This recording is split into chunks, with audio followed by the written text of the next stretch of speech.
This is VKIND Connects, and I'm your host, Shabnam Islam. It's a new year, and we're celebrating Veganuary all month long with an extra special series of Connects interviews asking our VKIND community members why they went vegan and how it's changed their lives. And our special guest today is Olivia Fatal, all the way from San Marcos, Texas.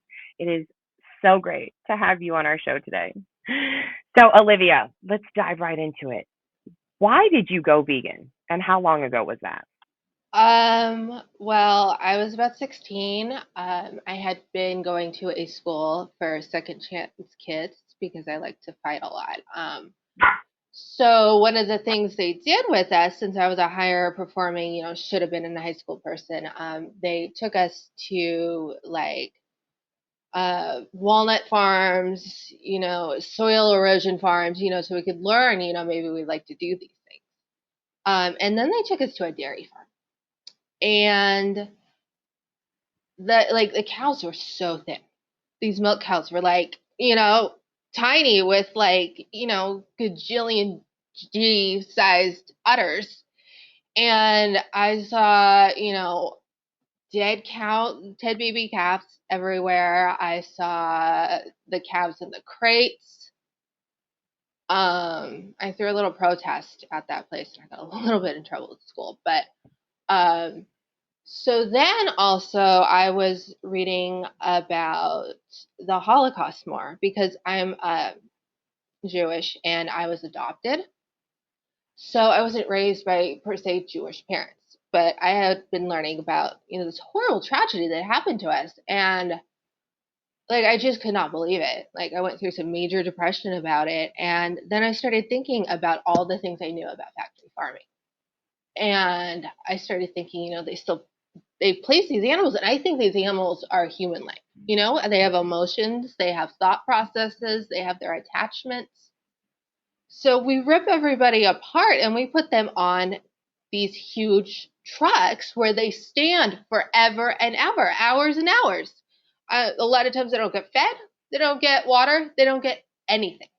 And then they go to a place and they don't know this place and they are tied up and electrocuted in their heads, staple nail gunned in their heads to cause them to die so that we can eat the flesh of this animal. And I just like I couldn't do it. Like there was one part in that book about how they fed us to us, like, you know, pretty bad. And so I started equating that with the meat that I was eating. Um, and I just couldn't do it. I realized that was like, tendons that used to be on something that was live. So this was not a popular opinion in my house at all. I was told to eat meat or get out. I'd already been, throwing my meat away in napkins, um, which is common, I found out. And then they said, well, okay, but you got to buy your own food. And I was working and all those things. So I bought food. And back then it was I think with the spicy brand of Boca burgers, the chicken ones at the place, and like silk soy milk. And I don't even drink soy milk anymore. There's so many options. But I that's what we know. had. Oh, and we had vegan Oreos. That's what made me happy.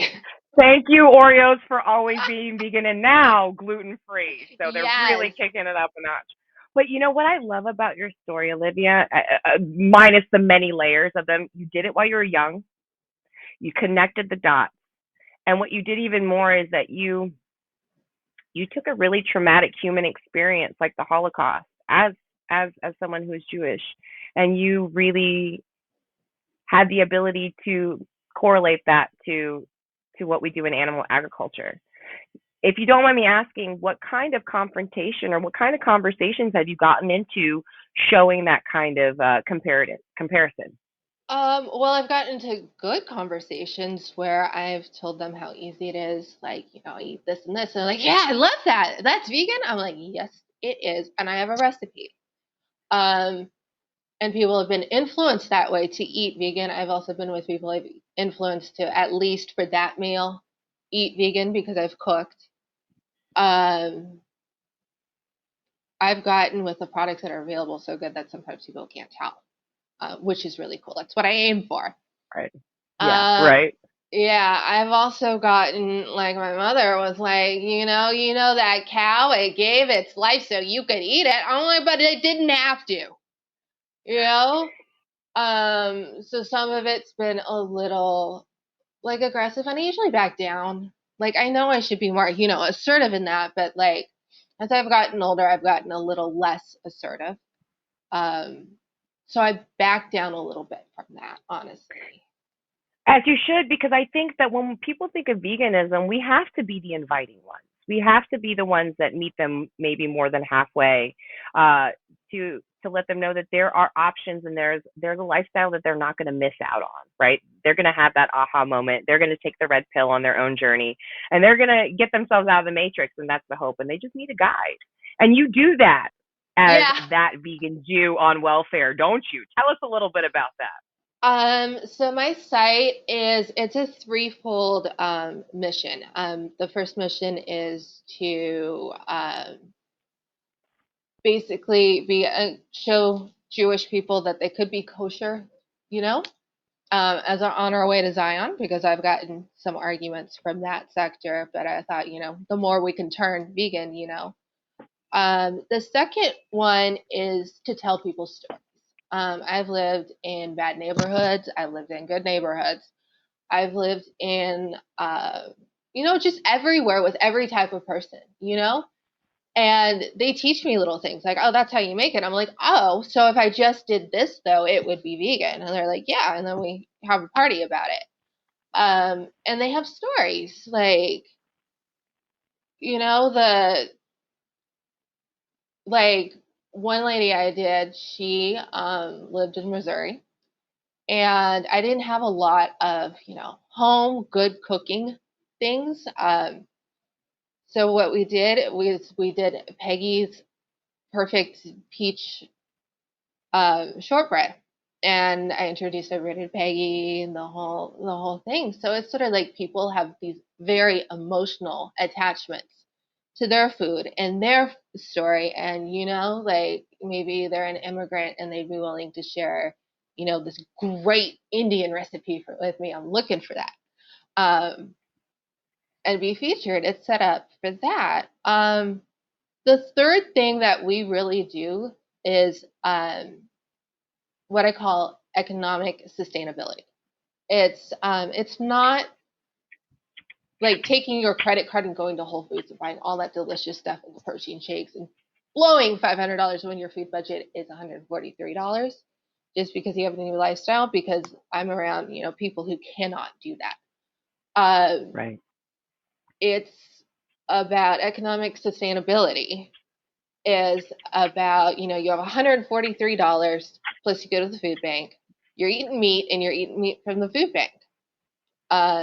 It's taking the $143 in the food bank and just dropping meat, eggs, and dairy out of it and replacing it with similarly priced goods. And that way you can sustain this over many, many years of your life. Which is really important.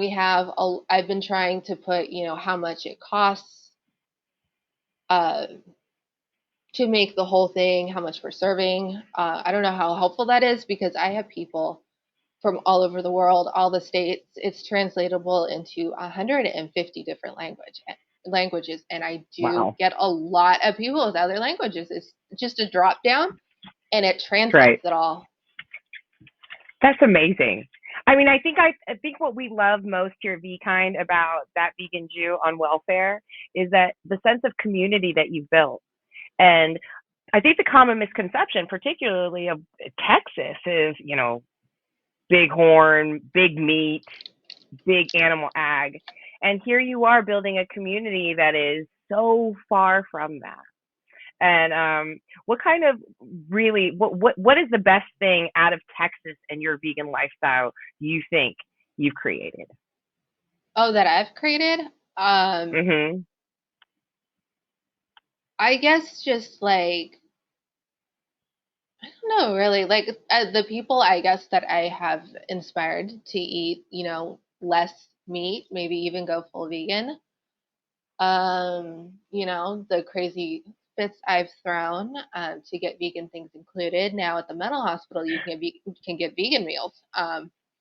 So Wow, yeah, that's yeah, phenomenal. That's phenomenal because we do know that there is such a strong correlation between plant based or positive, healthy nutrition and cognitive function and decreasing stress and anxiety. And that movement, you've done more for the community than you think if you've gotten that to happen. yeah. Actually, I did want to add that my friend Linda, she lives with me, and I've been feeding her vegan, and I've known her for a few years, and I've never seen her so healthy, so happy, so energized. She runs circles around me, you know. Um, and I think it's from the vegan diet, and she just eats it. Anyway, I'm really happy that she does. It's what I cook.